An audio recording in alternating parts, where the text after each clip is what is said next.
السلام علیکم ورحمۃ اللہ وبرکاتہ۔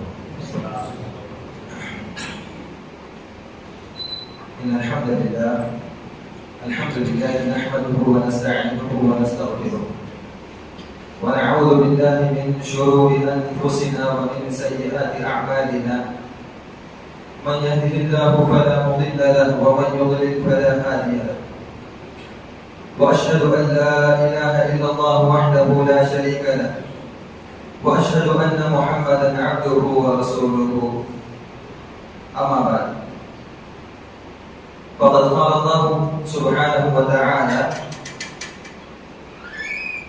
اعوذ بالله من الشيطان الرجيم، فمن زحزح عن النار وادخل الجنة فقد فاز، رب اشرح لي صدري ويسر لي امري واحلل عقدة من لساني يفقهوا قولي، سبحانك لا علم لنا إلا ما علمتنا إنك أنت العليم الحكيم، رب زدني علما، اللهم انفعنا بما علمتنا وعلمنا ما ينفعنا وزدنا علما۔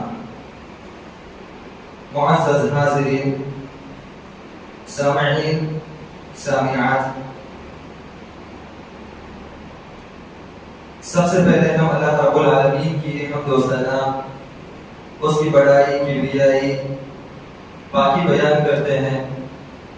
اس اللہ رب العالمین نے ہمیں ہماری زندگیوں کے اندر یہ مبارک مہینہ نصیب کیا، اور صحت و عافیت کے ساتھ اللہ رب العالمین کے فضل و کرم سے ہم نے اب تک کے اس ماہ مبارکہ کے ایام گزارے، اور ہم اللہ رب العالمین سے دعا کو ہیں کہ اللہ رب العالمین ہمیں اگلے آنے والے ایام بھی صحت و عافیت کے ساتھ، خیر و عبادت کے ساتھ گزارنے کے اللہ ہمیں توفیق نصیب فرمائے۔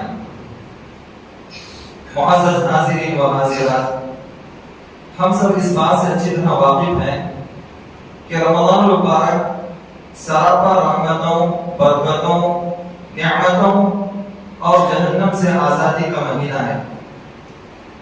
اللہ کے نبی جناب محمد مصطفیٰ صلی اللہ علیہ وسلم اس مہینے کی ابتدا میں صحابہ کرام رضوان اللہ علیہم اجمعین سے یہ فرماتے اور کہتے کہ اللہ رب العالمین کا منادی، اللہ رب العالمین کی طرف سے آواز لگانے والا آواز لگاتا ہے: وَنَادَى مُنَادٍ يَا بَاغِيَ الْخَيْرِ أَقْبِلْ وَيَا بَاغِيَ الشَّرِّ أَقْصِرْ وَلِلَّهِ عُتَقَاءُ مِنَ النَّارِ وَذَلِكَ كُلُّ لَيْلَةٍ۔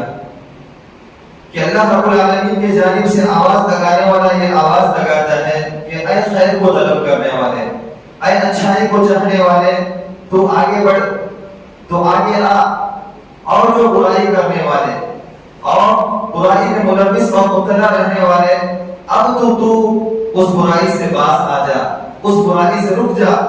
وَلِلَّهِ عُتَقَاءُ مِنَ النَّارِ، اور اللہ رب العالمین جہنم سے گردنوں کو آزاد کرتا ہے آگ سے۔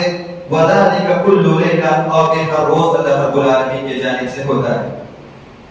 ایک حدیث کے اندر جو لوگوں کے درمیان بڑی مشہور اور معروف ہے کہ 3 عشرے جو رمضان المبارک کے ہیں، ایک موضوع اور ضعیف حدیث ہے کہ پہلے عشرے کو رحمت اور دوسرے کو مغفرت، تیسرے کو جہنم سے آزادی کا عشرہ اس حدیث کے اندر کہا گیا ہے، اور لوگوں کی یہ حدیث بڑی معروف اور مشہور ہے، جبکہ یہ حدیث ضعیف اور موضوع ہے۔ یوں سمجھو کہ رمضان المبارک کا مہینے کو ہم تخصیص کرنے کی ضرورت نہیں کہ فلاں عشرہ رحمت کا، مغفرت کا یا جہنم سے آزادی کا، یہ پورا کا پورا مہینہ، اس کا ہر لمحہ، ہر دن اور ہر وقت رمضان مبارک کا رحمت، سراپا رحمت ہے، برکت ہے، مغفرت ہے اور جہنم سے آزادی کا یہ مہینہ ہے۔ معزز سامعین، اس مناسبت سے انشاءاللہ آج کا جو ہمارا یہ درس ہوگا، آج کی جو یہ ہماری نصیحت ہوگی، میرے لیے اور آپ کے لیے جو تزکیہ کلاس ہوگا، انشاءاللہ ہم جہنم کے بارے میں جانیں گے اور جہنم کا تعارف، اور اسی طرح وہ کون سے اسباب ہیں، وہ کون سے اعمال ہیں، یا وہ کون سے خوش نصیب افراد اور اشخاص ہیں کہ جن کو اللہ رب العالمین جہنم سے نجات دلائے گا۔ یا وہ لوگ جہنم کے عذاب سے اللہ رب العالمین کے فضل سے چھٹکارا پائیں گے، یا ان لوگوں کے اوپر اللہ رب العالمین نے جہنم کی آگ کو حرام قرار دیا ہے۔ معزز سامعین، جب ہم لوگ قرآن مجید کی تلاوت کرتے ہیں تو بیشتر اور اکثر صورتوں کے اندر اللہ رب العالمین نے جنت اور جہنم کا تذکرہ کیا، اور اللہ رب العالمین نے کئی جگہوں پر، کئی مکانات پر کچھ تفصیل کے ساتھ جنت اور جہنم کو واضح طریقے سے بیان کیا۔ اور اللہ کے نبی کریم صلی اللہ علیہ وسلم نے ذخیرہ احادیث کے اندر جنت اور جہنم کی خوبیاں اور وہ کون سے افراد ہیں جو جنت کے اندر جائیں گے، جہنم کے اندر جائیں گے، اللہ کے نبی کریم صلی اللہ علیہ وسلم نے اس کی تفاصیل احادیث کے اندر بیان فرمائی ہے۔ قرآن مجید کا مطالعہ کیا جائے، قرآن مجید کے اندر غور کیا جائے تو اللہ رب العالمین نے جہنم کو النار کے لفظ کے ساتھ، کلمۃ النار، نار ورڈ کے ساتھ اللہ رب العالمین نے 120 جگہ پر اس کا تذکرہ کیا ہے۔ 120 پلیسز میں اللہ رب العالمین نے اس کا ذکر کیا، اور جہنم اس ورڈ کے ساتھ، اس کلمے کے ساتھ اللہ رب العالمین نے 72 یعنی 72 جگہوں پر اللہ رب العالمین نے جہنم کا تذکرہ کیا۔ تو اس سے معلوم ہوتا ہے کہ یہ کتنا وسیع اور کتنا عریض اور کتنا بڑا اللہ رب العالمین کی جانب سے موضوع ہے۔ اللہ رب العالمین بندوں کو آگاہ کرنا چاہتا ہے۔ سب سے پہلی چیز یہ ہے کہ ہر مسلمان جو اپنے آپ کو ایمان والا کہتا ہے، اس کے لیے ضروری ہے کہ وہ جنت اور جہنم کے اوپر ایمان لائے، اور اس کا تعلق غیب سے ہے۔ غیب کا مطلب یہ ہے کہ ایسی چیز جس کا ادراک ہمارے دل کے اوپر نہیں ہوتا، جس کو ہم اپنے دماغ سے سمجھ نہیں سکتے۔ اللہ رب العالمین نے سورہ فاتحہ کے بعد جو قرآن کی سب سے لمبی سورت ہے، سورۃ البقرہ، اس کی ابتدا اللہ رب العالمین نے یوں کی کہا، الف لام میم ذالک الکتاب لا ریب فیہ ھدی للمتقین الذین یؤمنون بالغیب۔ اللہ رب العالمین نے فرمایا الف لام میم، یہ وہ کتاب ہے جو پورے لوگوں کے لیے، متقیوں کے لیے ہدایت کی کتاب ہے، جس کے اندر کوئی شک نہیں ہے۔ اور متقی کون ہے؟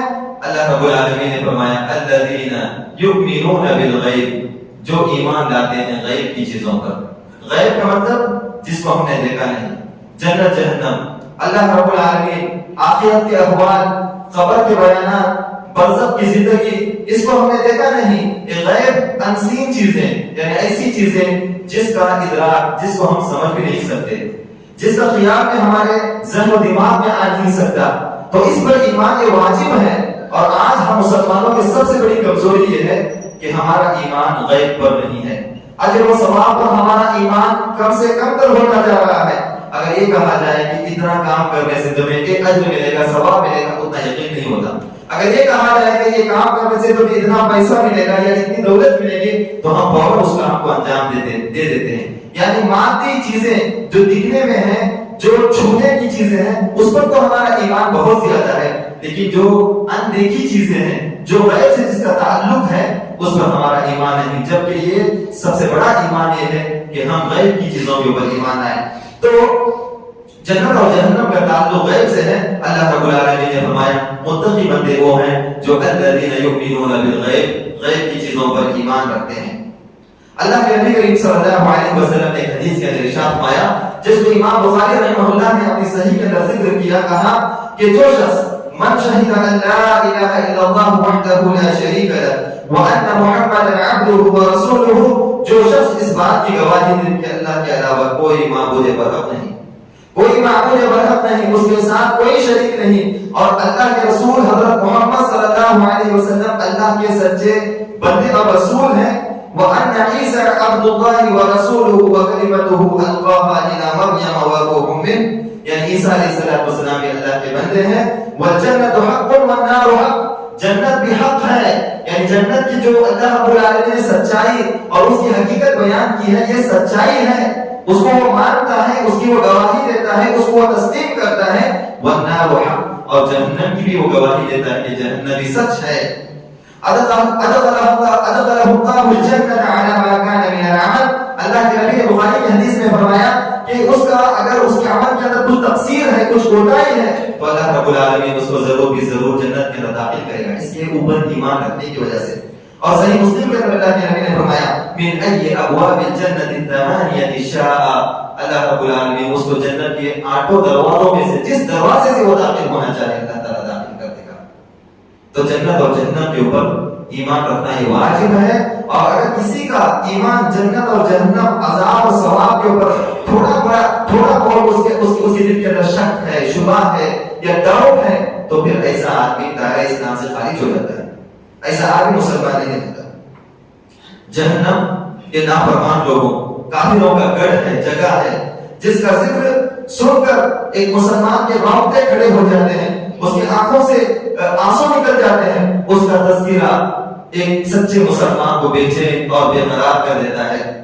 اللہ کے نبی کریم صلی اللہ علیہ وسلم کی بعثت کا مقصد کہ اللہ رب العالمین نے جن انبیاء علیہ السلام کو اس دنیا کے اندر بھیجا، تمام کے بھیجنے کا ایک ہی مقصد تھا کہ لوگوں کو جہنم کی آگ سے بچائے، لوگوں کو جہنم کی آگ سے بچایا جائے۔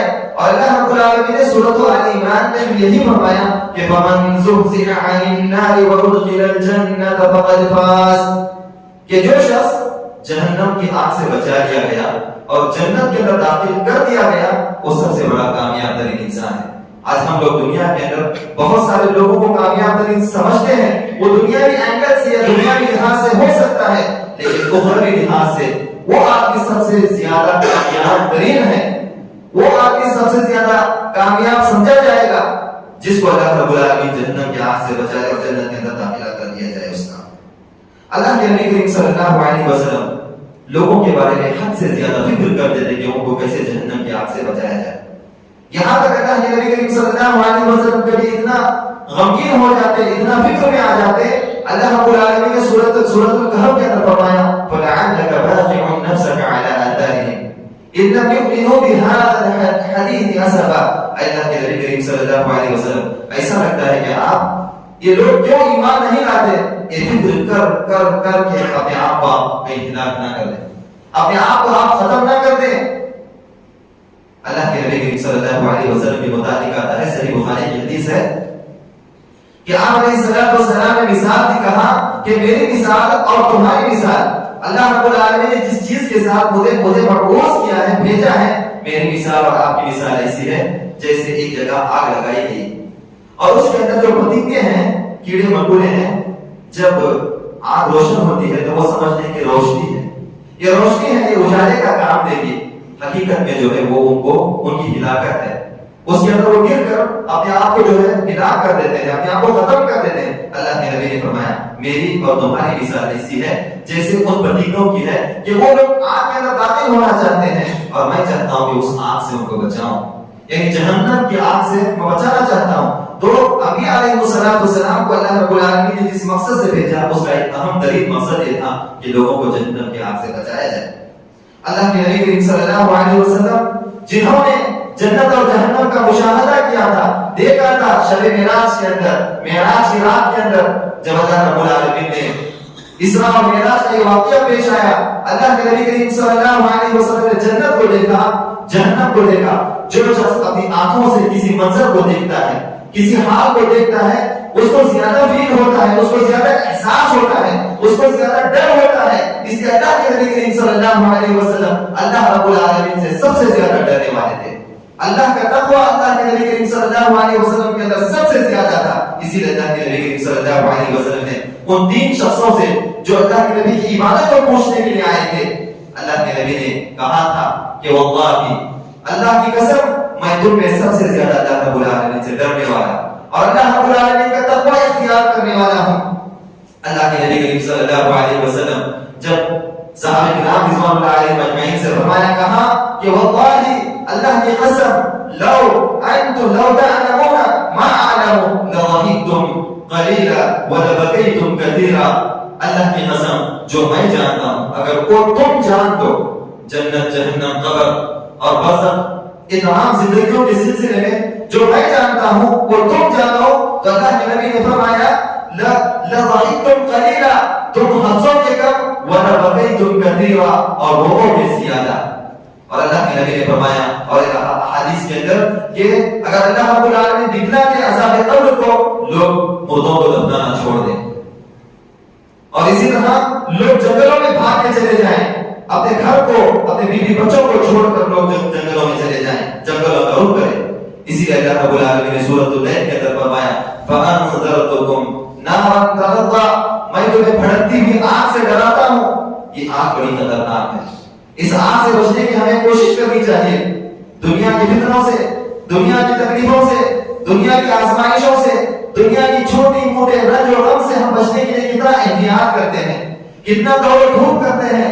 چھوٹی سی بیماری آ گئی، ہم کتنے ڈاکٹروں کا رخ کرتے ہیں تاکہ اللہ رب العالمین ہم کو اس سے بچا لے. لیکن ہمیں ان سے کہیں زیادہ احتیاط اور اس سے زیادہ کہیں ہمیں اس بات کی فکر ہونی چاہیے کہ جو یہ فانی زندگی ہے، ہم آئے دن دیکھ رہے ہیں کہ ہمارے سامنے اٹھنے بیٹھنے والے، ہم سے گفتگو کرنے والے، ہم سے ہم کلام ہونے والے ہمارے سامنے سے جدا ہو رہے ہیں. چاہے وہ بچہ ہو، چاہے نوجوان ہو، چاہے وہ طاقتور شخص ہو، چاہے بوڑھا ہو، ہماری نظروں سے وہ اوجھل ہو رہا ہے. ہم اپنے کندھوں کے سہارے اس کو لے جا کر قبر کے گڑھے کے اندر دفن کر رہے ہیں. ہمیں اس بات کا احساس ہونا چاہیے کہ وہ زندگی کے لیے ہم نے کیا تیاری کی ہے. یا ایھا الذین آمنوا اتقوا اللہ ولتنظر نفس ما قدمت لغد. اے وہ لوگوں جو ایمان لائے ہو، اللہ رب العالمین سے ڈرو. تم میں سے ہر آدمی اس اپنے نفس کا محاسبہ کرے، اپنے آپ میں سوچے کہ میں نے کل کے لیے کیا تیاری کی ہے، کل سے مراد یعنی بروز قیامت کے لیے. اللہ کے نبی کریم صلی اللہ علیہ وسلم کے اوپر جب یہ آیت کریمہ نازل ہوئی وَأَنذِرْ عَشِيرَتَكَ الْأَقْرَبِينَ، اے اللہ کے نبی آپ اپنے قریبی رشتہ داروں کو ڈرائیے. تو اللہ کے نبی کریم صلی اللہ علیہ وسلم گئے. صحیح مسلم کی حدیث ہے کہ آپ علیہ السلام سب سے پہلے اپنے خاندان کے لوگوں کے پاس گئے اور کہا یا بنی عبد المطلب، یا بنی ہاشم، اے عبد المطلب کے خاندان کے لوگوں، اے بنی ہاشم کے خاندان کے لوگوں، انقذوا انفسکم من النار، تم اپنے آپ کو جہنم کی آگ سے بچاؤ، اپنے آپ کو جہنم کی آگ سے بچاؤ. پھر اللہ کے نبی کریم صلی اللہ علیہ وسلم اپنے لفظ جگر، نور نظر، اپنی پیاری بیٹی، سب سے چھوٹی بیٹی حضرت فاطمہ رضی اللہ تعالی عنہا کو خطاب کرتے ہوئے فرماتے ہیں یا فاطمہ، یا فاطمہ، اے فاطمہ، انقذی نفسک من النار، تم بھی اپنے آپ کو جہنم کی آگ سے بچاؤ، تم بھی اپنے آپ کو جہنم کی آگ سے بچاؤ. سلینی من مالی ما شئتی، اگر تمہیں مال کی ضرورت ہے جتنا چاہے مجھ سے مانگ لینا، لیکن بروز قیامت کے دن میں ایک باپ، ایک رسول ہوں، لیکن میں تمہارے کچھ کام نہیں آ سکتا، اس لیے اپنے آپ کو جہنم کی آگ سے بچا لو. یہ اللہ کے نبی کریم صلی اللہ علیہ وسلم کے حال تھا. یہ آپ علیہ السلام کی زندگی تھی. سلف الصالحین رحمہ اللہ کی زندگی ہم پڑھیں گے، تابعین، تبع تابعین اور صحابہ، تو آپ کو جو ہے احادیث کے ذخیرے کے اندر یا کتب سیرت کے اندر ایسے بے شمار واقعات ملیں گے جس میں صحابہ کرام رضوان اللہ علیہم اجمعین، تابعین، تبع تابعین، ائمہ، محدثین اور ہمارے جو نیک لوگ تھے وہ اتنا روتے تھے آخرت کی یاد کر کر کے ان کے آنکھوں سے جو ہے آنسو تھمتے یعنی آنسو نکلتے تھمتے نہ تھے. اور وہ لوگ اتنا فکر مند ہوتے آخرت کو لے کے، جہنم کو لے کے، کہ ان کا کھانا، ان کا لباس یا ان کی زندگی، دنیاوی زندگی دنیا کے اعتبار سے اتنی محبوب نہیں تھی جتنا ان کو آخرت کی فکر تھی. معزز سامعین، جہنم اللہ رب العالمین قیامت کے دن، یہ جہنم بھی اللہ رب العالمین کی مخلوق ہے، جہنم بھی اللہ رب العالمین کی مخلوق ہے. جہنم کو اللہ رب العالمین بروز قیامت لائے گا اللہ رب العالمین. اور اللہ تعالیٰ نے قرآن مجید کے اندر فرمایا جب جہنم کو کھینچ کر لایا جائے گا تو اس کو 70,000 زنجیروں میں جکڑ کر لایا جائے گا، 70,000 زنجیروں میں، اور ہر زنجیر کو 70,000 فرشتے پکڑے ہوئے ہوں گے. جہنم کی کتنے دروازے؟ اللہ رب العالمین نے فرمایا لہا 7 ابواب لکل باب منہم جزء مقسوم، کہ جہنم کے 7 دروازے ہوں گے. اور جہنم کا جو داروغہ ہے وہ نہایت سخت داروغہ، جس کا اللہ رب العالمین نے قرآن مجید میں فرمایا اس کا نام مالک ہوگا.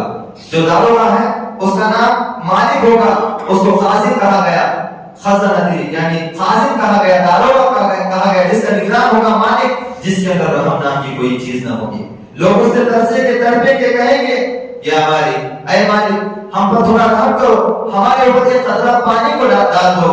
تو اس کے اندر یعنی اللہ رب العالمین اتنا سخت بنایا کہ اس کے اندر کوئی رحم نہیں ہوگا. پھر یہ جو 7 دروازے ہوں گے یہ 7 طبقات یا 7 کیٹیگریز کے لوگ اس کے اندر داخل ہوں گے. الگ الگ قسم کے لوگ، الگ الگ دروازے سے نافرمان لوگ، کفار لوگ، ظالم ترین لوگ، گنہگار لوگ داخل ہوں گے. جیسا کہ اللہ رب العالمین نے قرآن مجید کے اندر فرمایا کہ ان المنافقین فی الدرک الاسفل من النار، سورۃ النساء کی آیت ہے کہ منافق جہنم کے سب سے نچلے گڑھے کے اندر ہوں گے. تو معلوم ہوا کہ ہر ایک کے لیے اللہ رب العالمین نے طبقات بنائے ہیں. طبقات یعنی ان کے لیے کیٹیگریز ہیں. جیسا کہ امام طبری رحمۃ اللہ علیہ نے اپنی تفسیر کے اندر لکھا ہے کہ یہود کے لیے الگ، نصارہ کے لیے الگ، صابی کے لیے الگ، اور جو سب سے نچلا گڑھا ہوگا جہنم کا اس کو کہا گیا حاویہ. وحاویہ نار حاویہ وما ادراک ما ہی، یعنی حاویہ یہ گڑھا ہے جس کے اندر منافقین جائیں گے. جیسا کہ اللہ رب العالمین نے فرمایا ان المنافقین فی الدرک الاسفل من النار. معزز سامعین، جہنم سنے گی، جہنم دیکھے گی، جہنم چلے گی، جہنم پار کرے گی، اور کافروں کو دور سے دیکھ کر جہنم کہیں گی وَإِذَا رَأَتْهُم مِّن مَّكَانٍ بَعِيدٍ سَمِعُوا لَهَا تَغَيُّظًا وَزَفِيرًا. جب دور سے کافر جہنم کو دیکھیں گے تو چلاتے چیختے رہ جائیں گے، اور اتنا چیخیں گے کافر کہ پورا کا پورا میدان محشر کانپ اٹھے گا. اور انبیاء علیہ السلام جو اللہ رب العالمین کے برگزیدہ پیغمبر ہیں، بندے ہیں، اللہ کے میسنجرز ہیں، وہ بھی جو خوف، ان کے اوپر بھی خوف طاری ہو جائے گا، ان کے اوپر بھی خوف طاری ہو جائے گا. اور وہ لوگ بھی کہیں گے نفسی نفسی، میری جان. یعنی سب سے پہلے اپنے بارے میں سوچیں گے، کہیں گے نفسی نفسی. حضرت ابراہیم علیہ السلام، حضرت آدم علیہ السلام، حضرت نوح علیہ السلام، بڑے بڑے جلیل القدر اور اولو العزم پیغمبر اور رسول ہیں، یہ بھی کہیں گے نفسی نفسی. یہ حال ہوگا. اور جہنم کی گہرائی کتنی ہے؟ صحیح مسلم کی حدیث ہے، ایک مرتبہ اللہ کے نبی کریم صلی اللہ علیہ وسلم صحابہ کرام رضوان اللہ علیہم اجمعین کے سامنے واعظ و نصیحت کر رہے ہیں.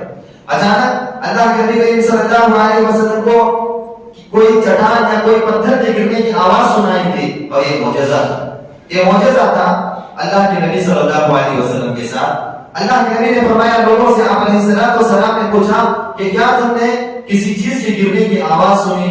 صحابہ کرام نے فرمایا اللہ و رسولہ اعلم، اللہ اور اس کے رسول صلی اللہ علیہ وسلم بہتر جانتے ہیں.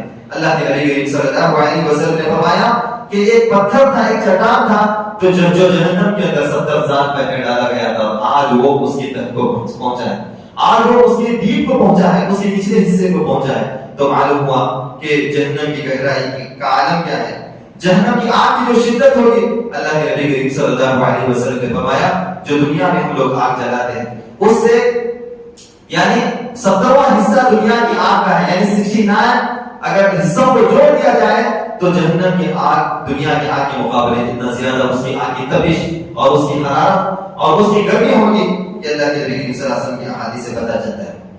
اور قیامت کے دن صحیح مسلم کی حدیث ہے کہ ایک ایسے آدمی کو لایا جائے گا جو دنیا کے اندر صحت و عافیت کے ساتھ بڑے خوش و خرم زندگی، بڑی ناز اور نعمتوں والی زندگی پا کر وہ گزار کر اللہ رب العالمین کے پاس آیا ہوا ہوگا.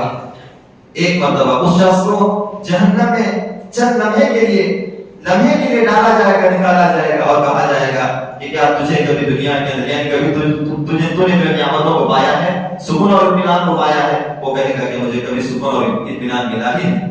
ایک ایسے شخص کو جو بہت ہی تنگ یعنی مومن اور یعنی ایک ایسے آدمی کو جو بہت ہی پریشانی کے عالم میں اور بہت ہی تکلیف سے بہت ہی مشقت سے زندگی گزار کر آیا ہوا ہوگا، اس کو جنت کے اندر ایک لمحے کے لیے ڈالا جائے گا اور نکالا جائے گا اور کہا جائے گا کیا تو نے کبھی پریشانی کو دیکھا ہے، کیا تو نے کبھی تکلیف کو دیکھا ہے؟ وہ کہے گا کہ میں نے کبھی زندگی کے اندر تکلیف اور پریشانی کو دیکھا ہی نہیں.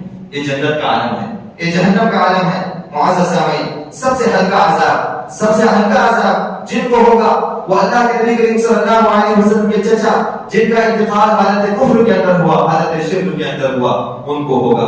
اللہ کے نبی کریم صلی اللہ علیہ وسلم نے صحیح مسلم کی حدیث ہے، آپ نے فرمایا کہ ان کو آگ کی 2 جوتیاں ان کے پیروں میں پہنا دی جائیں گی اور اس سے جو ہے دماغ ایسا کھولے گا یعنی ہلے گا یغلی منہا دماغ، یعنی ان کا دماغ اسے کھولے گا، ہلے گا. جیسے ہانڈی جو ہے چولہے کے اوپر ہانڈی کے اندر جس طرح پانی گرم ہوتا ہے، وہ آگ کے جوتے نیچے ہوں گے لیکن ان کا دماغ کھولے گا. یہ اللہ کے نبی کریم صلی اللہ علیہ وسلم نے فرمایا. جہنم کا عذاب سہنے کے لیے، جہنم کے عذاب کو سہنے کے لیے اللہ رب العالمین کفار کے، ظالموں کے جسموں کو بڑا کر دے گا اور حدیث کے اندر آتا ہے کہ ان کا ایک دان احد پہاڑ کے برابر ہوگا. آپ جانتے ہیں کہ احد پہاڑ کی لمبائی 7 کلومیٹر اور اس کی چوڑائی 3.5 کلومیٹر ہے. اللہ کے نبی نے فرمایا، یہ احادیث سے مختلف احادیث سے پتہ چلتا ہے کہ ایک دان جو جہنمی کا ہوگا وہ احد پہاڑ کے برابر ہوگا. اتنا بڑا جسم اللہ رب العالمین ان کا بنا دے گا. اور جب اتنے بڑے جسم کے ساتھ کفار کو اور جہنمی لوگوں کو آگ میں ڈالا جائے گا، لمحے بھر میں آگ ان کو خاکستر کر دے گی، ان کو ختم کر دے گی. اللہ رب العالمین نے سورۃ النساء کے اندر فرمایا، ان الذين كفروا بآياتنا سوف نصليهم نارا كلما نضجت جلودهم بدلناهم جلودا غيرها ليذوقوا العذاب. کہ جب اللہ رب العالمین چمڑی کو چڑھائے گا اور جب اس کو جہنم ختم کر دے گی، یعنی اس کو ڈھونڈ کر رکھ دے گی، اس کو خاکستر کر دے گی، تو اللہ رب العالمین پھر سے اس کے اوپر چمڑی کو چڑھائے گا، چمڑی کو ختم کر دے گا، پھر سے چمڑی کو چڑھائے گا. ایسے ہی مسلسل اس کا عذاب ایسے ہی ہوتا رہے گا. اور لوگ ڈر کے مارے، خوف کے مارے اس دن موت کو پکاریں گے، کہیں گے کہ اے اللہ ہمیں موت دے دے، اے اللہ ہمیں موت دے دے. وَإِذَا أُلْقُوا فِيهَا مَكَانًا ضَيِّقًا مُقَرَّنِينَ، کہ جب اللہ رب العالمین ان کو ایک تنگ اور تنگ مقام کے اندر کس کے ان کو اللہ رب العالمین ڈال دے گا، دعوا هُنَالِكَ ثُبُورًا، اس دن وہ لوگ موت کو پکاریں گے. دعوا هُنَالِكَ ثُبُورًا، وہ لوگ موت کو پکاریں گے. اللہ رب العالمین کہے گا، لا تدعوا اليوم ثبورا واحدا وادعوا ثبورا كثيرا، کہ آج تم ایک موت نہیں بلکہ کئی موتوں کو پکارو تو تمہیں موت آنے والی نہیں. یہ جہنم کا حال ہوگا. تو معلوم ہوا معزز سامعین کہ اللہ رب العالمین نے جہنم کو بہت ہی، اللہ رب العالمین کی جو مخلوق ہے اس کو اللہ رب العالمین نے کافروں، مشرکوں اور گنہگار بندوں کو پاک کرنے کے لیے اللہ تعالیٰ نے بنایا ہے، جو نہایت ہی سخت حرارت والی، تپش والی، جس کی گہرائی نہایت ہی گہرا اور جو بہت ہی بھیانک ہوگی، جس کا ذکر اللہ رب العالمین نے قرآن مجید کے اندر مختلف مقامات پر کیا ہے، جس کو اللہ کے نبی کریم صلی اللہ علیہ وسلم نے بہت سارے احادیث کے اندر اس کی تفاصیل بیان کی ہے. تو سب سے زیادہ کامیاب ترین وہ شخص ہے، سب سے زیادہ عقل مند وہ آدمی ہے، الکیس من دان نفسہ. اللہ کے نبی نے فرمایا کہ عقل مند آدمی وہ ہے جو اپنے آپ کو اللہ رب العالمین کے عذاب سے بچنے کے لیے فکر کرتا ہے، اس کے لیے کوشش کرتا ہے، اس کے لیے جدوجہد کرتا ہے، اس کے لیے اسٹرگل کرتا ہے. وہ آدمی سب سے زیادہ کامیاب ترین آدمی ہے دنیا کے اندر. کیونکہ دنیا یہ ایک مسلمان کے لیے قید خانہ ہے، دنیا ایک مسلمان کے لیے آزمائش کی جگہ ہے. دنیا کے اندر سکون نہیں. جب سے وہ پیدا ہوا ہے کسی کو تکلیف دے کے پیدا ہوا، جب وہ جائے گا تو لوگوں کو تکلیف دے کے جائے گا. اس کی زندگی، اس کی حیات کی ابتدا، اس کی زندگی کا آغاز تکلیف سے ہے، اس کی انتہا بھی تکلیف سے ہے. یہ زندگی کے اندر خوش و خرمی نہیں، غم و فکر کی زندگی ہے، ڈپریشن کی زندگی ہے، پریشانیوں کی زندگی ہے. یہ ایک امید کے لیے قید خانے کی زندگی ہے. اور اللہ رب العالمین نے جس مقصد کے تحت ہم کو اس دنیا کے اندر پیدا کیا ہے وہ مقصد عبودیت ہے، وہ مقصد عبادت ہے. اور آج جو بھی ہم کریں گے اس کا حساب نہیں ہے. اور اللہ کے نبی صلی اللہ علیہ وسلم نے فرمایا، یعنی احادیث کے مختلف احادیث سے پتہ چلتا ہے کہ کل یعنی موت کے بعد وہاں پر حساب ہوگا، عمل نہیں، یہاں پر عمل ہے، حساب نہیں. معزز سامعین، کچھ ایسے اعمال ہیں جن کو کرنے سے اللہ رب العالمین جہنم کی آگ کو ایسے اشخاص کے اوپر، ایسے افراد کے اوپر حرام کر دیتا ہے. جہنم کی آگ حرام ہو جاتی ہے. ہمیں چاہیے کہ رمضان المبارک کے ساتھ ساتھ رمضان المبارک کے بعد بھی ہم ایسے اعمال کے اوپر جو ابھی انشاءاللہ آپ لوگوں کے سامنے صحیح احادیث کی روشنی میں بیان کیے جائیں گے، ان اعمال کے اوپر مداومت برتنے کی کوشش کریں، ہمیشہ برتنے کی کوشش کریں. امید کریں کہ اللہ رب العالمین ہمارے ان عملوں کی وجہ سے جو اخلاص کے ساتھ ہم نے کیے ان کی وجہ سے اللہ تعالیٰ ہمارے اوپر جہنم کی آگ کو حرام کر دے. یہ بہت بڑی نعمت ہوگی. فمن زحزح عن النار وادخل الجنة فقد فاز، جو آگ سے بچا لیا گیا، جنت میں داخل کر دیا گیا، ایسا آدمی کامیاب ترین ہے.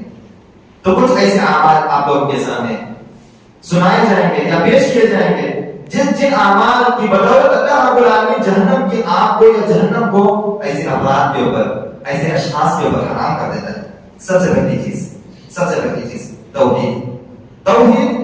یہ ایک ایسی بڑی نعمت ہے اللہ رب العالمین کی جس کی وجہ سے اللہ رب العالمین کو اس کی عبادت کے اندر، اس کی اللہ رب العالمین کو ربوبیت کے اندر، اس کی الوہیت کے اندر، اسماء و صفات کے اندر ایک معنی، یکتا معنی، اس کے علاوہ کسی کی پرستش کسی کی عبادت، کسی کے سامنے جو ہے اپنے حاجت کو نہ مانگنا، یہ اللہ رب العالمین کے عقیدے کی عبادت میں توحید کہلاتی ہے۔ توحید، اگر کوئی آدمی توحید پرست ہے، یہ اللہ رب العالمین کی بہت بڑی اس دنیا کے نعمت ہے۔ اللہ کے نبی صلی اللہ علیہ وسلم نے فرمایا من شهد ان لا اله الا الله وان محمد رسول الله حرم عليه النار، کہ جو شخص اس بات کی گواہی دے کہ اللہ رب العالمین کے علاوہ کوئی معبود برحق نہیں اور حضرت محمد صلی اللہ علیہ وسلم اللہ رب العالمین کے سچے رسول ہیں، حرم اللہ علیہ النار، اللہ رب العالمین اس کی اس عقیدے کی بدولت صرف کہنا کافی نہیں، صرف زبانی دعویٰ کافی نہیں، بلکہ اس کے اوپر عمل ہو، اس کے بدولت اللہ رب العالمین حرم اللہ علیہ النار، جہنم کی آگ کو اس کے اوپر حرام کر دیتا ہے۔ صحیح مسلم کی حدیث۔ دوسری، اخلاص، جو بھی ہم عمل کریں وہ اللہ رب العالمین کے لیے خالص عمل ہے۔ دل کے اندر ریاکاری آتی ہے، یہ دل کے اوپر ہمارا کوئی بس نہیں ہے، یہ جسم کے اوپر ہمارا بس ہے، ہم ہاتھ کو جیسے چاہے ہلا سکتے ہیں، پیر کو جیسے چاہے حرکت دے سکتے ہیں، زبان ہمارے کنٹرول میں ہے، آنکھ کان ہمارے کنٹرول میں ہے، اعضاء جسمانی جو ظاہری اعضاء ہیں یہ ہمارے کنٹرول میں ہے، لیکن دل کا معاملہ یہ اللہ رب العالمین کے ہاتھ میں ہے۔ دل جو ہے آدمی کا پھسلتا رہتا ہے، دل ادھر ادھر ہوتا رہتا ہے، اور یہ اخلاص کا معاملہ دل سے ہے۔ آدمی جو بھی عمل کرے وہ اللہ رب العالمین کے لیے کرے، جب بھی اس کے دل کے اندر یہ آئے کہ مجھے فلاں دیکھ رہا ہے یا فلاں میری تعریف کرے گا، اس کے دل کے اندر کوئی بات آئے، اس کے دل کے اندر بڑائی آئے یا اس کے دل کے اندر تکبر کی صفت آئے، فوراً اپنے دل کو موڑ لے، فوراً اپنے دل کو جو ہے اللہ رب العالمین کی تابع کر دے، اللہ رب العالمین کی طرف رجوع کر دے۔ یہی اخلاص آتی ہے، ریاکاری آتی ہے۔ اللہ کے نبی نے فرمایا کہ چونٹی کے چلنے سے زیادہ ہلکا طور پر جو ہے ریاکاری آ جاتی ہے، اور اللہ کے نبی نے سب سے زیادہ ڈرایا کہ امت کے اندر ریا سے، اللہ کے نبی نے کہ میری امت کے اوپر مجھے سب سے زیادہ جس بات کا خوف ہے وہ ریا ہے، شو آف ہے، دکھاوا ہے۔ تو اخلاص یہ اتنی بڑی دولت ہے کہ اللہ کے نبی کریم صلی اللہ علیہ وسلم نے فرمایا، صحیح بخاری کی حدیث ہے، لن يوافي عبد يوم القيامة يقول لا إله إلا الله يبتغي به وجه الله إلا حرم الله عليه النار، کہ جو شخص اللہ رب العالمین سے اس حال میں ملاقات کرے کہ وہ یہ کہتا ہے کہ لا الہ الا اللہ، اللہ رب العالمین کے علاوہ کوئی معبود برحق نہیں، يبتغي به وجه الله، وہ اللہ رب العالمین کی رضامندی سے چاہتا ہے، اللہ کو راضی اور خوش کرنا چاہتا ہے، توحید کی جو نعمت ملی ہے اس کو وہ عمل کے ذریعے اللہ رب العالمین کی خوشنودی چاہتا ہے، اللہ رب العالمین کی رضامندی چاہتا ہے۔ اللہ کے نبی نے فرمایا الا حرم اللہ علیہ النار، اللہ رب العالمین اس کے اوپر جہنم کی آگ کو حرام کر دیتا ہے۔ بخاری کی حدیث ہے۔ تیسری چیز تقوی، یعنی تقوی خیر کے ساتھ اللہ رب العالمین کا ڈر، اللہ کا خوف، اللہ کی خشیت، یعنی محارم سے رک جانا، اللہ اور اس کے رسول صلی اللہ علیہ وسلم نے جن چیزوں کو حرام کیا، جن چیزوں سے روک رہے ہیں ان سے رک جانا، جن چیزوں کا حکم دیا ہے ان کو بجا لانا، یہ ہے تقوی۔ اور رمضان مبارک کا مہینہ یہی ٹریننگ کا مہینہ ہے، لعلکم تتقون، شاید کہ تم تقوی اور پرہیزگار بن جاؤ۔ تقوی اتنی بڑی نعمت ہے کہ ایک کسی کے اندر آ جائے تو اللہ رب العالمین اس کے اوپر بھی جہنم کو حرام کر دیتا ہے، اور اس کا ٹھکانہ جنت ہے۔ کتنی آیتیں قرآن مجید کے اندر ہیں، آپ جب پڑھتے جائیں گے دیکھیں گے آپ قرآن مجید کے اندر متقیوں کے لیے اللہ رب العالمین نے کیا کیا چیزیں نہیں بنائی، دنیا اور آخرت کی پوری نعمت ہے۔ معزز سامعین، میں یہ نکتہ یہاں پر بنا جھجک کہنا چاہوں گا کہ آج بہت سارے ایسے مسلم کمیونٹی کے اندر ایسے بہت سارے لوگ ہیں جو کوشش کر رہے ہیں، اسٹرگل کر رہے ہیں، محنت کر رہے ہیں، ان کا ڈیڈیکیشن ہو رہا ہے پورے مادی چیزوں کے اوپر کہ مسلمانوں کو کیسے اوپر کیا جائے، مسلمانوں کی عزت کو کیسے اوپر کیا جائے، مسلمان دنیا کے اندر کیسے ترقی میں آئے، وہ مادی چیزوں کے اوپر محنت کر رہے ہیں، جبکہ روحانی جو چیزیں ہیں، تقویٰ ہے، اخلاص ہے، توحید ہے، ایمان بالغیب ہے، اس کے اوپر ہماری محنت ہونی چاہیے۔ اگر ہر مسلمان کے دل کے اندر تقویٰ آ جائے تو ہمیں جو ہے ان مادی چیزوں کے اوپر، مادی جو دکھنے والی چیزیں ہیں، جو چھونے والی چیزیں ہیں، اس کے اوپر اتنا ٹرسٹ اور بھروسہ کرنے کی ضرورت نہیں ہوگی انشاءاللہ۔ اللہ رب العالمین ضرور کامیابی عطا کرے گا۔ قرآن مجید کے اندر اللہ نے یہی فرمایا وَلَا تَهِنُوا وَلَا تَحْزَنُوا وَأَنْتُمُ الْأَعْلَوْنَ إِن كُنتُم مُؤْمِنِينَ، تمہیں غم کرنے کی ضرورت نہیں، تمہیں ڈرنے کی ضرورت نہیں۔ دنیا کے اندر مسائل آئیں گے، دنیا کے اندر پرابلمز آئیں گے، دنیا کے اندر پریشانیاں آئیں گی، دشمنوں کی طرف سے بہت سارے الغار آئیں گے، بہت سارے شکوک و شبہات اسلام کے خلاف اور مسلمانوں کے خلاف، مسلم خواتین کے خلاف ڈالے جائیں گے۔ ایسے اللہ رب العالمین نے فرمایا کہ سب سے پہلا تمہارا یہ فریضہ ہونا چاہیے کہ اپنے عمل کو درست کرو، اپنے ایمان کو درست کرو. ان کنتم مؤمنین، اللہ نے فرمایا اگر تم مومن ہو تو تمہیں ڈرنے کی بات نہیں، گھبرانے کی بات نہیں. تو وہاں سے سامنے تقویٰ بہت بڑی چیز ہے. اللہ رب العالمین نے سورہ مریم کے اندر فرمایا وَإِن مِّنكُمْ إِلَّا وَارِدُهَا كَانَ عَلَىٰ رَبِّكَ حَتْمًا مَّقْضِيًّا. تم میں سے ہر ایک وہاں ضرور وارد ہونے والا ہے. اس کی تفسیر کے اندر مفسرین نے لکھا ہے کہ جو پلسرات ہے، جنت اور جہنم کے جانے سے پہلے جو ایک پلسرات ہے اس کے اوپر سے گزرنا ہوگا، ہر آدمی کو اس کے اوپر سے گزرنا ہوگا. اپنے ایمان کے بدولت. صحیح مسلم کی حدیث ہے کہ کچھ لوگ جو ہے بہت تیزی سے گزر جائیں گے ان کی ایمان کی وجہ سے، ان کی تقویٰ کی وجہ سے. تو اللہ رب العالمین نے فرمایا وَإِن مِّنكُمْ إِلَّا وَارِدُهَا، ہر آدمی کو اس کے اوپر سے گزرنا ہوگا. اور یہ اللہ رب العالمین کی طرف سے قطعی فیصلہ ہے. ایک اللہ نے ایک فکس فیصلہ کر دیا کہ ہر آدمی کو اس کے اوپر سے گزرنا ہے. لیکن اللہ رب العالمین نے اس کے بعد فرمایا ثُمَّ نُنَجِّي الَّذِينَ اتَّقَوْا، پھر اللہ رب العالمین ان لوگوں کو نجات دے گا، ان لوگوں کو بچائے گا جو تقویٰ والے ہیں. اللہ اکبر، جو متقی ہیں. سبحان اللہ، اللہ رب العالمین نے کتنی پیاری بات کہی وَنُنَجِّي الَّذِينَ ثُمَّ نُنَجِّي الَّذِينَ اتَّقَوْا. اللہ رب العالمین تقویٰ والوں کو بچا لے گا. یا اللہ رب العالمین ان کے اوپر خاص رحمت ہوگی. وَنَذَرُ الظَّالِمِينَ فِيهَا جِثِيًّا، پھر اللہ رب العالمین نافرمان لوگوں کو اس کے گھٹنوں کے بل گرا ہوا چھوڑ دیں گے، اس کے اندر چھوڑ دیں گے. تو معلوم ہوا تقویٰ جو ہے یہ بھی جہنم سے بچنے کا ایک اہم ذریعہ ہے.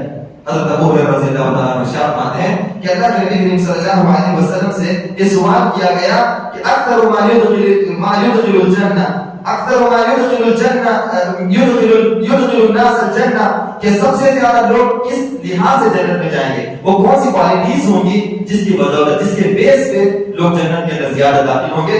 تو اللہ کے نبی نے فرمایا تقوی اللہ و حسن الخلق، اللہ رب العالمین کا تقوی اور اچھے کیریکٹر، اچھے تمہارے بیہیویئر، تمہارے ایٹیٹیوڈ، تمہارا لوگوں کے ساتھ برتاؤ، تمہارا لوگوں کے ساتھ ڈیل، تمہارے اچھے اخلاق، تمہاری اچھی بول، تمہارا جو ہے ایک دوسرے کے ساتھ اچھی مدد، تعاون، یہ جو ہے ایسی صفت ہے اخلاق. اللہ کے نبی نے فرمایا کہ جنت کے اندر جانے کی دو صفات ہیں، کوالٹیز ہیں، وہ ہے تقوی اللہ کا تقوی و حسن الخلق، اچھے کیریکٹر، اچھے اخلاق. اور پھر اللہ کے نبی سے سوال کیا گیا کہ سب سے زیادہ جہنم کے اندر لوگ کس چیز کی بیس پر جائیں گے، کس چیز کی بنا پر جائیں گے. آپ نے فرمایا الفم والفرج، کہ منہ اور شرم کا، زبان اور شرم کا. اسی لیے اللہ کے نبی نے فرمایا جو شخص مجھے دو گالوں کے درمیان والی چیز زبان، دو گانوں کے درمیان والی چیز شرم کا کی گارنٹی دے، ضمانت دے، اضمن له الجنہ، میں اس کو جنت کی ضمانت دوں گا.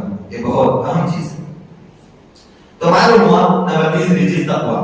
نمبر چوتھی چیز دعا. دعا کو معمولی نہ سمجھے اپنی زندگی کے اندر. دعا ہر جو ہے پریشانی کے وقت یا آدمی جب بھی دعا کرتا ہے اللہ رب العالمین اس کو ضرور سنتا ہے، اس کو ضرور سنتا ہے. اور جہنم سے پناہ مانگنے کی دعائیں قرآن مجید کے اندر سکھائی گئی. اللہ رب العالمین نے کہا کہ والذین یقولون، اور بہت سارے لوگ یہ بھی کہتے ہیں ربنا اصرف عنا عذاب جہنم ان عذابها كان غراما انها ساءت مستقرا ومقاما. یہ دعا ہے اے اللہ ہمیں جہنم کی آگ سے بچا لے، بہت ہی برا ٹھکانہ مأوى ومرجع ہے. پھر ایک دعا سکھائیے ربنا آتنا فی الدنیا حسنہ وفی الآخرۃ حسنہ وقنا عذاب النار. انس بن مالک رضی اللہ تعالیٰ عنہ فرماتے ہیں کہ اللہ کے نبی کریم صلی اللہ علیہ وسلم نے فرمایا من سأل اللہ الجنة 3 مرات، کوئی شخص، کوئی بندہ جنت کو 3 مرتبہ اللہ رب العالمین سے سوال کرے، طلب کرے، 3 مرتبہ پوچھے اللہم انی اسألک الجنہ، اللہم انی اسألک الجنہ، اللہم انی اسألک الجنہ. قالت الجنہ، جنت کہے گی یا جنت کہتی ہے اللہم ادخلہ الجنہ، اے اللہ جو شخص کو جنت میں داخل کر دے. اسی طرح ومن استجاب من النار 3 مرات، جو آدمی جہنم سے 3 مرتبہ پناہ مانگے. قالت النار، آگ کہتی ہے اللہم اجرہ من النار، اے اللہ تو اس کو جہنم کی آگ سے بچا دے، اس کو پناہ دے دے. یہ ترمذی کی روایت ہے. تو معلوم ہوا کہ ہمیں ہر ہمیشہ یہ دعا مانگنی چاہیے اللہم انی اسألک الجنہ، اللہم اجرنی من النار 3 مرتبہ، یا اللہم انی استجیر بک من النار. نمبر 4 چیز، نمبر 5 چیز روزہ، صوم. یہ بھی بہت بڑی عبادت اللہ رب العالمین کی. اللہ کے نبی نے فرمایا الصیام جنہ، روزہ ایک ڈھال ہے. من النار، جہنم کی آگ سے، کجنۃ احدکم من کتاب یعنی جس طرح جو ہے کتاب کے اندر، جنگ کے اندر، لڑائی کے اندر ایک آدمی تلوار کے آگے ڈھال رکھتا ہے اپنے آپ کو بچاؤ کے لیے، اسی طرح روزہ ڈھال ہے جہنم کی آگ سے۔ پھر اللہ کے نبی نے فرمایا دوسری حدیث کے اندر ما من عبد یصوم یوما فی سبیل اللہ، کہ کوئی بندہ اللہ رب العالمین کے راستے میں، اللہ کی راہ میں ایک دن روزہ رکھتا ہے، الا بعد اللہ بذلک اليوم وجهه 70 خریفا، اللہ رب العالمین اس کے چہرے کو جہنم کی آگ سے 70 سال کی گیپ یا اس کی مسافت سے اللہ تعالیٰ دور کر دیتا ہے۔ تو روزہ بھی اللہ رب العالمین کی کرم عبادت ہے۔ اسی طرح نمبر 6 چیز یہ ہے کہ فجر اور عصر کی صلاۃ کی پابندی کرنا، نمازوں کی پابندی کرنا، فجر اور عصر کی نمازوں کی پابندی کرنا۔ اللہ کے نبی کریم صلی اللہ علیہ وسلم نے فرمایا، صحیح مسلم کی حدیث ہے، لن يلج النار احد صلى قبل طلوع الشمس وقبل غروبها، يعني الفجر والعصر، یعنی وہ آدمی جہنم کے اندر داخل نہیں ہو سکتا، لن يلج النار، ہرگز وہ جہنم میں داخل نہیں ہو سکتا، وہ شخص صلى قبل طلوع الشمس جو سورج نکلنے سے پہلے نماز پڑھتا ہے اور سورج غروب ہونے سے پہلے، غروب کے پہلے یعنی غروب ہونے سے پہلے نماز پڑھتا ہے۔ کہا گیا اس حدیث کی شرح کے اندر الفجر والعصر، سورج نکلنے سے پہلے فجر کی نماز، سورج غروب ہونے سے پہلے عصر کی نماز ہے۔ اسی لیے اللہ کے نبی نے صحیح مسلم کی حدیث کے اندر فرمایا، من صلى الفرضين دخل الجنہ، جو 2 گھنٹے وقت کی نماز پڑھتا ہے وہ جنت میں داخل ہوگا۔ اسی طرح نمبر 7 چیز یہ ہے، ام حبیبہ رضی اللہ تعالیٰ عنہ فرماتی ہیں، من حافظ على 4 ركعات قبل الظهر و4 بعدها حرمها الله على النار۔ آپ نے فرمایا، ام حبیبہ رضی اللہ تعالیٰ عنہ فرماتی ہیں کہ جو شخص 4 رکعت ظہر کی فرض نماز سے پہلے ادا کرتا ہے، 4 رکعت ظہر کے فرض سے پہلے اور 4 رکعت فرض کے بعد، فرض نماز کے بعد 4 رکعت سنن، حرمہ اللہ علی النار، اللہ رب العالمین ایسے عبادت کرنے والے یا اس عمل کو انجام دینے والے کے اوپر جہنم کی آگ کو حرام قرار دیتا ہے۔ ترمذی اور نسائی کی حدیث ہے، شیخ البانی رحمۃ اللہ علیہ نے اس کو صحیح قرار دیا۔ نمبر 8 چیز، اللہ رب العالمین کے ڈر سے، اللہ کی خشیت سے رونا۔ آج ہمارے آنسو نکلتے ہیں، کسی غریب اور کسی قریبی ہمارے رشتہ دار کی میت کی وجہ سے یا مرنے کی وجہ سے اس کے وفات سے ہونا چاہیے، یہ فطری طور پر اللہ کے نبی کریم صلی اللہ علیہ وسلم کے آنکھوں سے بھی آنسو نکلے۔ لیکن ایسے کتنے افراد ہیں، ہمارے دل اتنے سخت ہو چکے ہیں، ہمارے دل کے اندر نفسانی خواہشات اور دنیا کی خواہشات اتنی آ گئی ہیں، یا گناہوں کی محبت یا دنیا کی محبت ہمارے دلوں کے اندر بسیرا اتنا کر چکی ہیں کہ کبھی ہمارے جو ہے آنکھوں سے اللہ رب العالمین کی یاد میں آنسو نہیں آتے۔ ہم کوشش کرنے کے باوجود بھی ہمارے آنکھوں سے آنسو نہیں نکلتے۔ یہ کیا علامت ہے؟ یہ قسوت قلب کی علامت ہے، نشانی ہے کہ ہمارے دل سخت ہو چکے ہیں۔ لیکن اگر کوئی بندہ اللہ رب العالمین کی یاد میں، اللہ رب العالمین کے ڈر سے، اس کی خشیت سے روتا ہے، تو اللہ رب العالمین ایسے شخص کے اوپر بھی جہنم کے آگ کو حرام قرار دیتا۔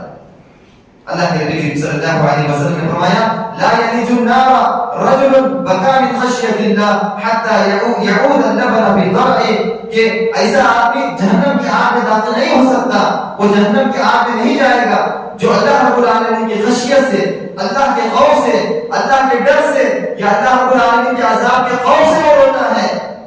اللہ کے نبی نے مثال دی، کہا کہ جس طرح ایک مرتبہ دودھ کو تھن سے، اونٹنی سے نکالنے کے بعد جس طرح واپس وہ دودھ کو تھن میں نہیں داخل کیا جا سکتا، یہ ناممکن ہے، اسی طرح وہ جہنم میں چلا جائے جو آدمی اللہ رب العالمین کی یاد سے روتا ہے، یہ ناممکن ہے۔ اللہ کے نبی مثال، ولا يجتمع غبار في سبيل الله ودخان جهنم، اور اسی طرح جو اللہ رب العالمین کے راستے میں لڑتا ہے، اللہ رب العالمین کے دین کے خاطر لڑتا ہے، اس کے جو جسم کا غبار ہے، دھول ہے، اور اسی طرح جہنم کا دھواں، یہ دونوں چیزیں ایک جگہ اکٹھی نہیں ہو سکتی، جمع نہیں ہو سکتی۔ نمبر 9 چیز، یہ جو ہے خاص ہے نمازیوں کے لیے، سجود کے نشان،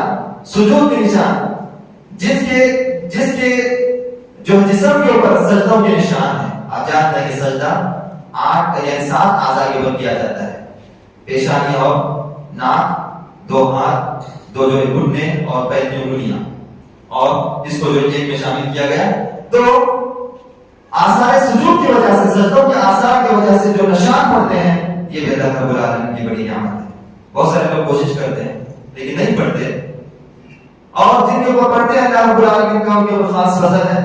اللہ کے نبی کریم صلی اللہ علیہ وسلم نے فرمایا، حضرت ابو ہریرہ رضی اللہ عنہ عنہ متفق علیہ روایت ہے، حرم اللہ علی النار ان تأکل اثر السجود، کہ اللہ رب العالمین نے آپ کو حرام کر دیا کہ کسی کے سجدے کی نشان والی جگہ کو چھوئے، اس کو ٹچ کرے۔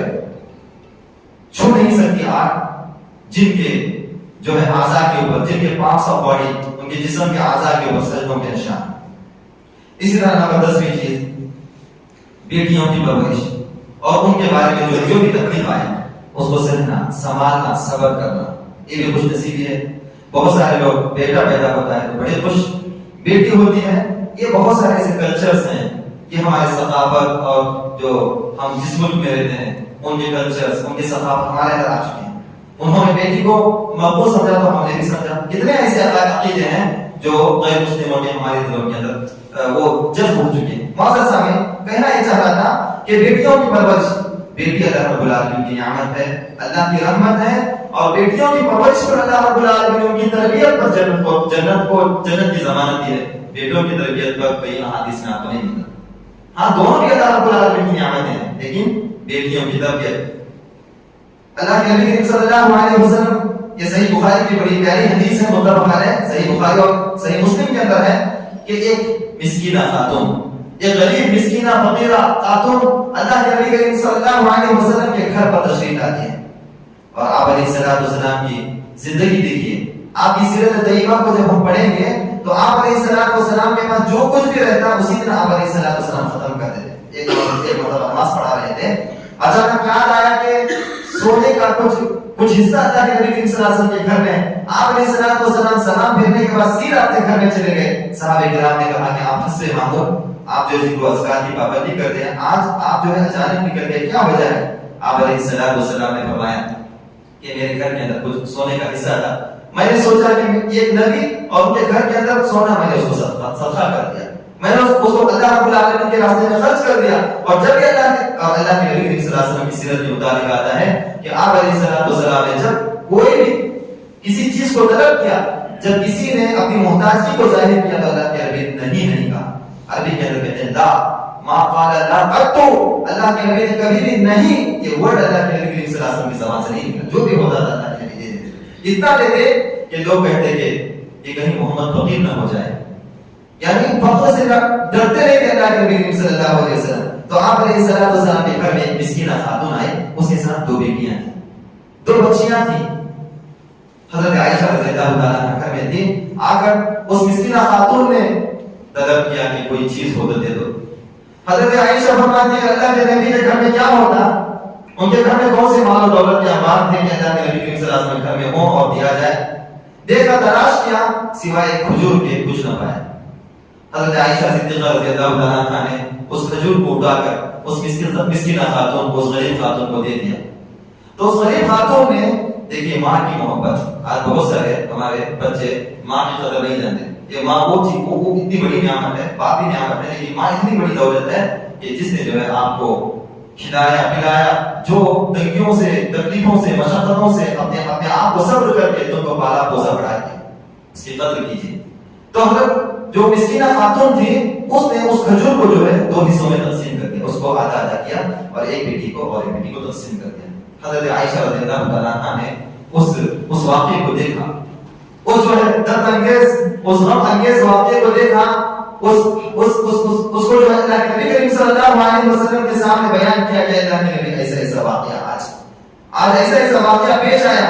اللہ کے نبی کریم صلی اللہ علیہ وسلم نے فرمایا من ابتلي من هذه البنات فاحسن اليهن بشيء كن له سترا من النار، آپ علیہ السلام نے فرمایا جو بھی شخص بیٹیوں کی وجہ سے آزمایا جائے، اس کو بیٹیاں زیادہ ہوں، ان کی وجہ سے آزمایا جائے، ان کی تربیت کے لحاظ سے، ان کی تعلیمی لحاظ سے، ان کی ازدواجی زندگی کے بنسبت یا جو اس کی فکر کر کے ان کی شادی شدہ زندگی کے متعلق اس کو بہت سارے آزمائشوں کا اس کو اٹھانے پڑے، اس کی وجہ سے اس کو آزمایا جائے۔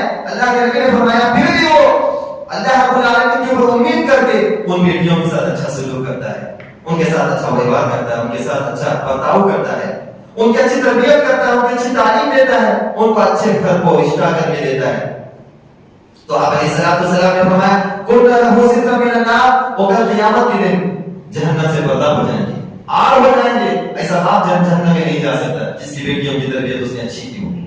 اور اس کی ذمہ داری کہاں تک ہے؟ جب تک اس کو شادی کر لینا ہے، اس کی تربیت، اس کا اچھا رشتہ اور اس کی تعلیم کی فکر، اس کی تربیت کی فکر. اللہ کے نبی نے فرمایا بیٹیوں کو وجہ سے آزمایا جائے تو ایسے آدمی کے لیے وہ بیٹیاں جہنم کی آگ سے پردہ ہو جائیں گی، آڑ ہو جائیں گی. آخری چیز حسن اخلاق.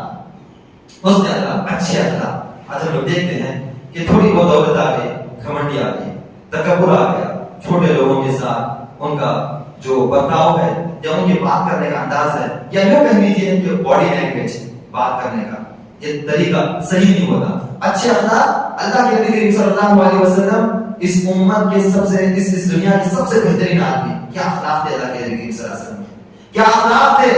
آج ہم نے اللہ کے نبی کی سیرت کو نہیں پڑھا، غیر مسلم پڑھ کے جو متاثر ہو رہے ہیں. 1973 کے اندر جس نے مائیکل ہارٹ نے جو کتاب لکھی تھی The 100، اس کے اندر اس نے اللہ کے نبی صلی اللہ علیہ وسلم کا تذکرہ پہلے نمبر پر کیا. اور جب آپ ویکیپیڈیا دیکھیے اس کا The 100 بک کا ابھی بھی جو ہے آن لائن یہ اویلیبل ہے، آپ منگا سکتے ہیں بک کو. کہ جب وہ کرسچن تھا چاہے وہ عیسیٰ علیہ السلام کا نام پہلے نمبر پہ لا سکتا تھا کیونکہ ان کے اخلاق بھی بڑے مشہور ہیں. ایک گال کے اوپر مارو تو اور ایک گال دے دو مارنے کے لیے. اخلاق سکھاتا ہے، یعنی ان کے دھرم اور ریلیجن کے حساب سے. اس نے جو ہے ایک سائنٹسٹ کا نام دوسرے نمبر پر، عیسیٰ کا نام تیسرے نمبر پر لکھا، لیکن اللہ کے نبی صلی اللہ علیہ وسلم کا نام پہلے نمبر پر، اور کہا کہ ایسا جو ہے ایسے اخلاق و کردار کا آدمی جس نے جو ہے انقلاب برپا کیا اپنے اخلاق کی بدولت، ایسا آدمی نہیں ملا مجھے. میں نے کوشش کی نہیں ملا مجھے. تو یہ اللہ کے نبی صلی اللہ علیہ وسلم کی سیرت ہے کہ آپ کے اخلاق کو دیکھیے، آپ کے کردار کو دیکھیے، آپ کی سیرت کو پڑھیے، آپ کی زندگی کا مطالعہ کیجیے. حسن اخلاق جس کے اندر اچھے اخلاق ہوں گے وہ بھی جہنم کی آگ کے اندر نہیں جا سکتا. صحیح الجامع کی روایت ہے کہ اللہ کے نبی صلی اللہ علیہ وسلم نے فرمایا من کان سہلا حینا لینا، جو آدمی آسانی کو پسند کرتا ہے، جو آدمی آسانی کو چاہتا ہے، کسی کے ساتھ آسانی کرنا اور آسانی کرتا بھی ہے، آسانی چاہتا ہے، آسانی کرتا بھی ہے اور نرمی برتتا ہے لوگوں کے ساتھ، سافٹنس اس کا انداز بہت نرمانہ انداز ہے، نرم. اللہ کے نبی صلی اللہ علیہ وسلم نے فرمایا حرم اللہ علی النار، اللہ رب العالمین ایسے شخص کے اوپر بھی جہنم کی آگ کو حرام کر دیتا ہے. صحیح الجامع کی روایت ہے. تو معزز سامعین، ہم نے اس مختصر سے درس کے اندر بہت ساری باتیں سماعت فرمانے کی کوشش کی ہیں، چونکہ آخری اشرا یہ اللہ رب العالمین سے جہنم کی آزادی ہم طلب کریں، جنت کو طلب کریں. اسی لیے اس موضوع کو میں نے اختیار کیا اس مناسبت سے. تو ہم نے بہت ساری باتیں اس مناسبت سے سنی ہیں کہ جہنم کے متعلق ہم نے مختصر تعارف سنا، اس کا انٹروڈکشن ہم نے سنا، اور جہنم کی گہرائی کو، جہنم کی خطرناکی کو سنا، اور اسی طرح وہ اعمال جن کی وجہ سے ہم جو ہے اس کے اوپر مداومت برت کے یا اس کو انجام دے کے جہنم کے آگ کو اپنے پر حرام کر سکتے ہیں، ایسے چند اعمال کو میں نے آپ کے سامنے کتاب و سنت کی روشنی میں بیان کیے ہیں. اللہ رب العالمین سے میں دعا کرتا ہوں کہ اللہ رب العالمین مجھے اور آپ تمام کو کتابوں میں عمل کرنے کی توفیق دے. اللہ رب العالمین کتاب و سنت کے اوپر گامزن رکھے، اور اللہ رب العالمین ہمیں توحید پرست بنا کر ہمیں عمل کرنے والا بنائے، اور ہمارے نیک اعمال کو اللہ رب العالمین شرط قبولیت سے نوازے. اور جو بھی ہم سے تقصیر یا کوتاہیاں یا گناہیں اس ماہ مبارکہ کے اندر ہوئے ہیں، اللہ اپنے فضل و کرم سے اس کو معاف فرمائے، اور اللہ رب العالمین ہمارے مستقبل کو آسان فرمائے. جو بیمار ہے اللہ تعالیٰ انہیں صحت کاملہ عاجلہ عطا فرمائے، جو پریشان ہے اللہ رب العالمین ان کی پریشانی کو دور فرمائے.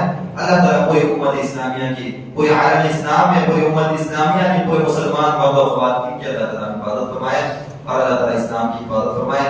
آمین. وآخر دعوانا الحمد للہ رب العالمین وما علینا الا البلاغ المبین.